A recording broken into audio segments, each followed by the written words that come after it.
নমস্কার বন্ধুরা, আমি অমিত। দুদিন পরে তো অক্ষয় তৃতীয়া। সবাইকে জানাই অক্ষয় তৃতীয়ার অনেক অনেক শুভেচ্ছা। আর সেই উপলক্ষে অতি সুন্দর দুটো ঘটনা থাকছে আজ তোমাদের জন্য। পিতৃমাতৃহারা, পরিচয় হারা সদ্যজাত এক শিশু, যাকে জন্মের পরে ফেলে দিয়ে গিয়েছিল জলে, যাতে কেউ না দেখে, কেউ না জানে। সেই অসহায় শিশুকে আশ্রয় দিয়েছিলেন জলদেবতা। কি দারুণ, তাই না? ঘটনাটি শেয়ার করার জন্য আবুল হোসেন দাদাকে অসংখ্য ধন্যবাদ জানাই। আর তোমাদের বলি, তোমরা প্লিজ লাইক করে দাও, আর সাবস্ক্রাইব করা বাকি থাকলে চটপট সাবস্ক্রাইব করে দাও, যাতে প্রতি শনি মঙ্গলবার করে আসা এসব সত্যি অলৌকিক, দৈবিক ও ভৌতিক ঘটনাগুলি তোমরা শুনতে পারো। এবারে শুরু হচ্ছে আজকের প্রথম নিবেদন। মানা না মানা নিজের কাছে, লোকের মাঝে লুকিয়ে আছে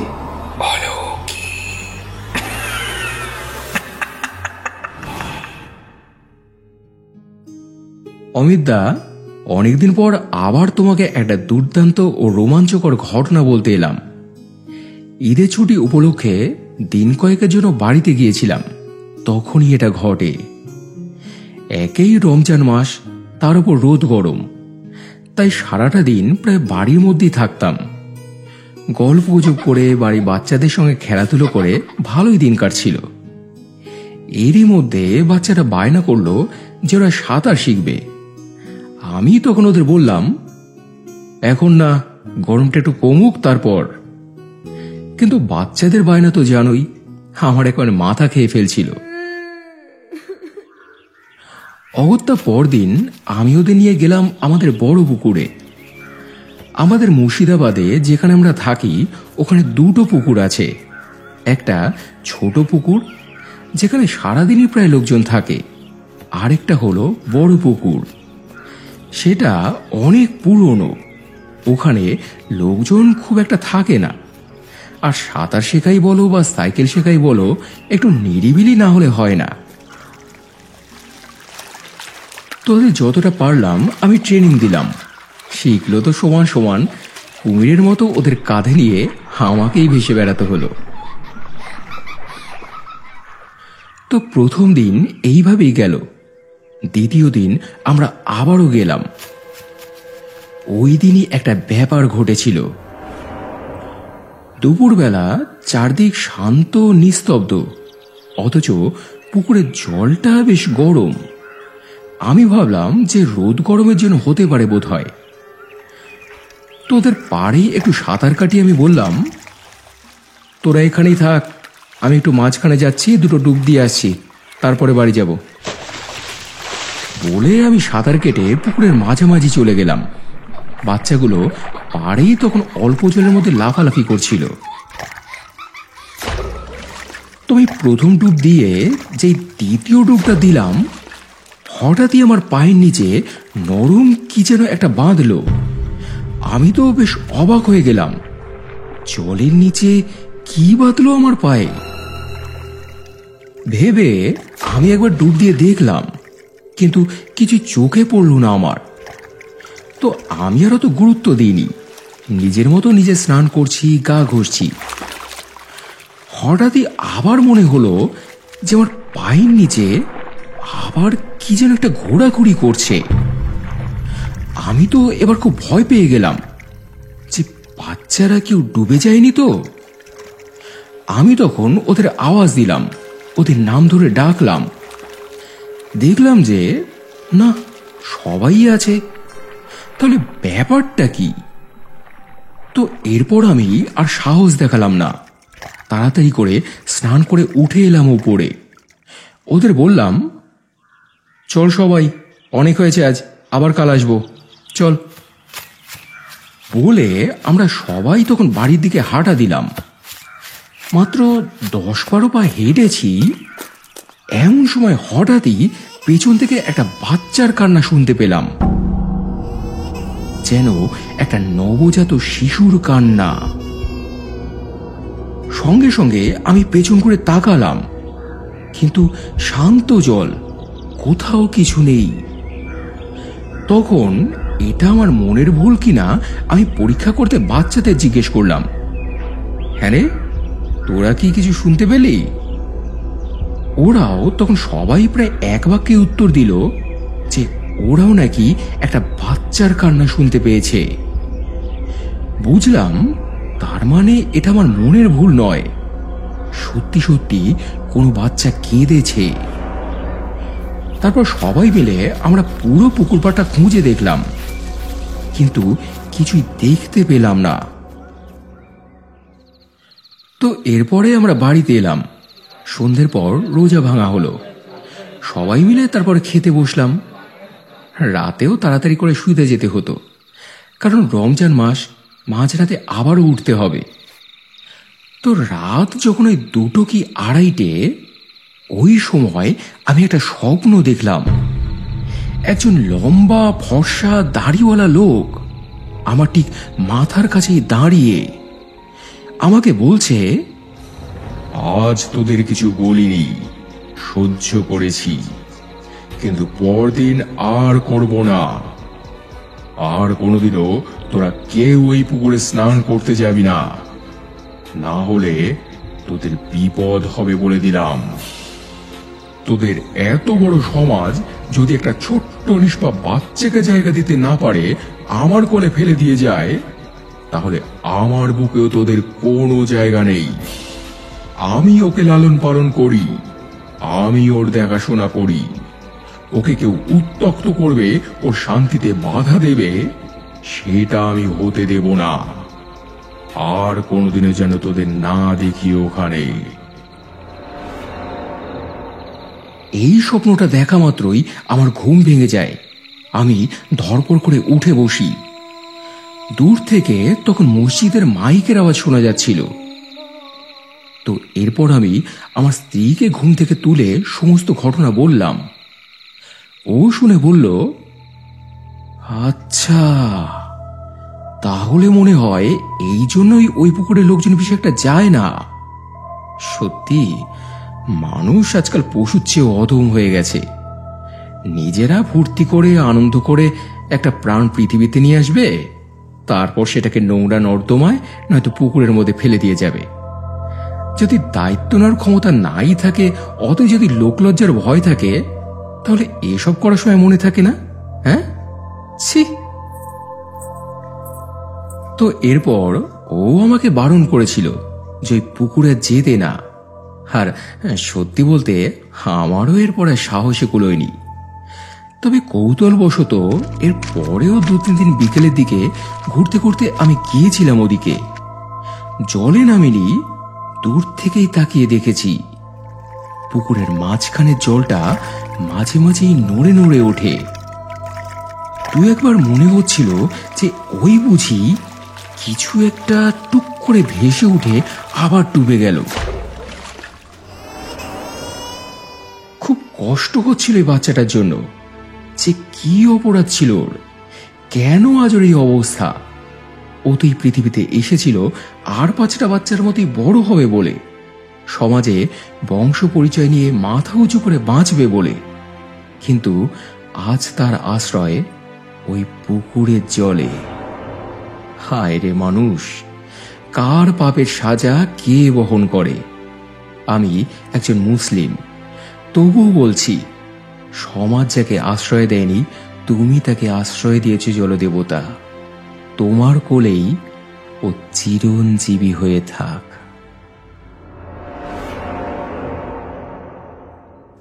তো এই ছিল বন্ধুরা আজকের ফার্স্ট ঘটনা। সেকেন্ড ঘটনা যাওয়ার আগে আজ তোমাদের একটা গান শোনাবো। গানটা আমারই লেখা, কিন্তু সুর দিয়েছিল বাংলাদেশের একজন, যে এরকমই অনাথ। জন্মের পর তার মা বাবা তাকে ফেলে দিয়ে গিয়েছিল। অন্য একজনের বাড়িতে লাথি ঝেঁটা খেয়ে মানুষ, অথচ তার কত গুণ দেখো।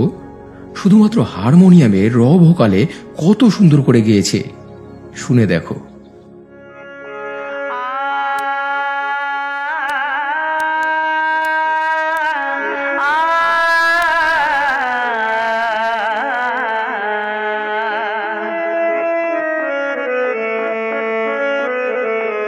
আজও আমার নয়ন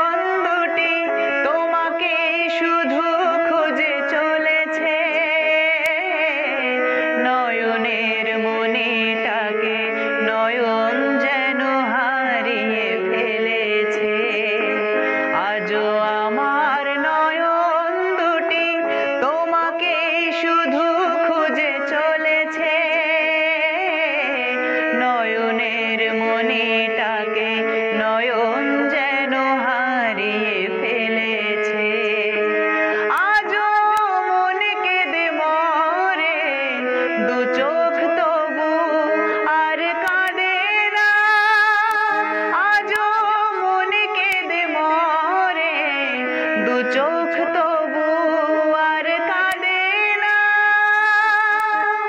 বিশ্বাস করো, বিশ্বাস করো, আমার মন পাখি আর কোনো গাছে বাসা বাঁধে না,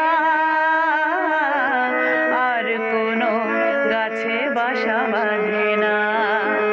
আজও আমার নয়ন দুটি তোমাকে শুধু খুঁজে চলেছে, নয়নের মনিটাকে নয়ন যেন হারিয়ে ফেলেছে। আজও আমার নয়ন দুটি তোমাকে শুধু খুঁজে চলেছে, নয়নের মনিটাকে নয়ন যেন হারিয়ে ফেলেছে। তো বন্ধুরা, শুনলে গানটা? কলেজের বেঞ্চে বসে একদিন কবিতার মতো করে লিখেছিলাম গানটা। সেটাকে সুর দিয়ে আবেগ দিয়ে কেমন জীবন্ত করে তুলেছ। এবার বলো, এদের জন্য কি কষ্ট হয় না? সঠিক আদর যত্ন পেলে কত বড় হতে পারত। ধিক্কার জানাই তাদের, যারা আবেগের বশে একটা প্রাণকে পৃথিবীতে এনে আবার ছুঁড়ে ফেলে দেয়। পৃথিবী দেখার আগেই মারা যায় কতজন, আর যারা বাঁচে তারাও পরিচয়হীন এক অভিশপ্ত জীবন নিয়ে বাঁচে। একটাবার কি তারা এটা ভাবে না যে তাদের সঙ্গে যদি এরকমটা হতো তাহলে কেমন লাগতো, কিভাবে বাঁচতো তারা? বিচারটা ওপরওয়ালাই করবেন। তো এবারে চলে যাচ্ছি আজকে নেক্সট ঘটনায়। এটা শেয়ার করেছে সুজিত রায়। অসংখ্য ধন্যবাদ তোমাকে ঘটনাটি শেয়ার করার জন্য। শুরু হচ্ছে আজকের দ্বিতীয় নিবেদন। হাই অমিতদা, আমি সুজিত। আমার পরিচয় তো তুমি জানোই, ভবঘুরে। কখনো দেশের বাড়ি, কখনো ভাড়া বাড়ি, কখনো বা মায়াপুর ইস্কনে। তাই আমার ঠিকানা কি আর বলবো, আমি নিজেই জানি না। সেদিন যখন তোমার সঙ্গে দেখা হলো, তোমায় অনেকগুলো ছোট ছোট ঘটনা বলেছিলাম।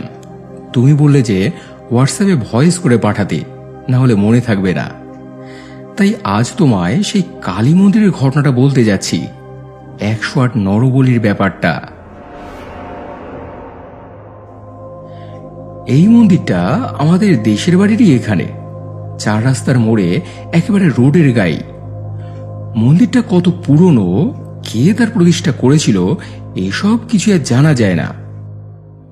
পুরো কোষ্ঠী পাথরের বিগ্রহ মায়ের, বড় বড় টানা টানা চোখ, মায়ের জিভটা একেবারে বুক পর্যন্ত লম্বা, সম্পূর্ণ উলঙ্গিনী, মুন্ডুমালা আর নরকরটি দিয়ে স্তনযুগল ও বস্তি প্রদেশ পরিবৃত। এককালে মন্দিরটা ছিল একচালা একটা ঝুপড়ি ঘরের মতো। পরে একদিন একজনকে মা স্বপ্নাদেশ দেন, বলেন, আমার এই মন্দিরের নিচে সোনার মোহর রয়েছে, মাটি খুঁড়ে উদ্ধার কর, তাই দিয়ে আমার মন্দিরের নবীকরণ কর, এখানে আমার থাকতে কষ্ট হয়। তো এরপর সত্যি সত্যি ওই মন্দিরের নিচে মাটি খুঁড়ে 1 ঘটি সোনার মোহর পাওয়া গিয়েছিল। তাই দিয়ে এরপর বড় করে মায়ের নতুন মন্দির তৈরি করা হয়। তবে ওই মন্দিরের একটা বিশেষত্ব আছে, যে ওই মন্দিরের চাতালে কখনো রক্তের দাগ শুকোয় না। পুজোর দিনগুলিতে ফল বলি, পশু বলি তো অনেক হয়েছে, কিন্তু মায়ের প্রিয় হলো নরবলি। আগেকার দিনে অনেক জায়গায় নরবলি হতো, কিন্তু এখন সেসব নিষিদ্ধ। তবে ওখানে মা নিজের বলি নিজেই জোগাড় করে নেন। যেহেতু একদম রোডের গায়ে মন্দিরটা, 2-1 মাস পর পরই ওখানে অ্যাক্সিডেন্ট হতো। তুলে আর হসপিটাল পর্যন্ত নিয়ে যাওয়া যেত না, ওখানে স্পট ডেথ। আর ওই অ্যাক্সিডেন্টগুলো যে হতো ঠিক ওই মন্দিরেরই সামনে, ওই একই জায়গায়, না এদিকে না ওদিকে, পুরো ওই মন্দিরেরই মুখোমুখি। আর সেই রক্ত ছিটে এসেই হোক বা গড়িয়ে এসেই হোক, ওই মন্দির স্পর্শ করতই করত। তো এত অ্যাক্সিডেন্ট হতো বলে ওখানে ব্যারিকেডও বসানো হয়েছিল, ট্রাফিক পর্যন্ত দেওয়া হয়েছিল, কিন্তু কিছুতেই অ্যাক্সিডেন্ট হওয়া বন্ধ করা যায়নি। শেষ যেবার অ্যাক্সিডেন্টে লোক মারা গেল, তারপর স্থানীয় লোকেরা থানায় যোগাযোগ করেন। আজ অবধি কতগুলো অ্যাক্সিডেন্ট হয়েছে তার একটা সমীক্ষা করেন। যা জানা গেল তা রীতিমতো অবাক করার মতো। একজন দুজন করে করে আজ অব্দি যত মানুষ মারা গেছে তার মোট হিসেব 108। একজন দুজন করে করে মোট 108টা নরবলি নিয়েই শেষ অব্দি শান্ত হন মা। প্রতিটা মানুষের রক্তই ওই মন্দির স্পর্শ করেছে। তবে এখনো যে ওখানে কোনো দুর্ঘটনা ঘটে না তা নয়, ঘটে, কিন্তু প্রাণহানি আর হয় না। 108 জনের পর আর একজনও মারা যায়নি। চোট আঘাত পেয়েছে কিন্তু প্রাণে বেঁচে গিয়েছে। এমনই জাগ্রত মহিমা মায়ের।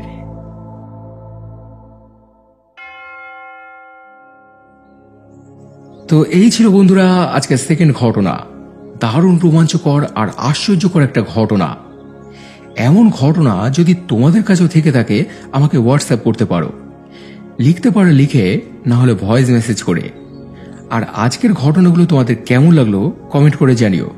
ভালো লাগলে পরিচিতদের সঙ্গে অবশ্যই শেয়ার করে নিও। আর এবারে গত এপিসোডে টুম্পা খাতুয়া লিখেছে, ভাই তোমার ঘটনাগুলো অসাধারণ, তুমি খুব তাড়াতাড়ি বড় হও, আমি দেখতে চাই। তোমার বলা সত্যি ঘটনাগুলো শুনে অনেক অজানা কথা জানতে পারি, অনেক শিক্ষা নিয়ে উপকৃত হই। মনীষা বিশ্বাস কাকিমা লিখেছে, তুমি যেটাই বলো সেটাতেই শান্তি পাই, ঘুমের ওষুধ। মৌসুমী মুখার্জি লিখেছে, তোমার ঘটনা বলার ভঙ্গিমা খুব মন ছুঁয়ে যায়, দারুণ লাগে, ভালো থেকো ভাই। গোপীনাথ পাল লিখেছে, তুমিও হাল ছেড়ে দিচ্ছ? একদিন তো তুমি আমায় লড়াই করতে বলেছিলে। হ্যাঁ, লড়াই তো জীবন। আমিও তো বিগত 3 বছর ধরে এখানে লড়াই করে যাচ্ছি। না, হাল ছাড়িনি, কিন্তু হ্যাঁ, ক্রমশ ক্লান্ত হয়ে পড়ছি। তো এছাড়াও আরো কমেন্ট করেছ সাগর শর্মা, অর্কপ্রভ নস্কর, আবুল হোসেন, আশিস কোলে, সুপ্রিয়া দাস, প্রদীপ সেন, সুদেশা সিংহা রয়, স্বপ্না বাজাল, মিঠুন পাল, কৃষ্ণা হালদার, মায়াদি, প্রতুনু ব্যানার্জি, গীতাদি, অরবিন্দ বড়াল, মালবিকা, পূজা রয়, সোহিনী বক্সি, কল্যাণী নন্দী সহ অসংখ্য অসংখ্য প্রিয় বন্ধুরা, তোমাদের প্রত্যেককেই অসংখ্য অসংখ্য ধন্যবাদ আর বুক ভরা ভালোবাসা জানিয়ে আজকের এপিসোড এখানেই শেষ করছি বন্ধুরা। আবার দেখা হবে শনিবার রাতে বাচ্চা চুরি এবং অনুকূল ঠাকুরের দুটো জমজমাট ঘটনা নিয়ে। সবাই খুব ভালো থেকো এবং ভালোবাসা নিও। ধন্যবাদ।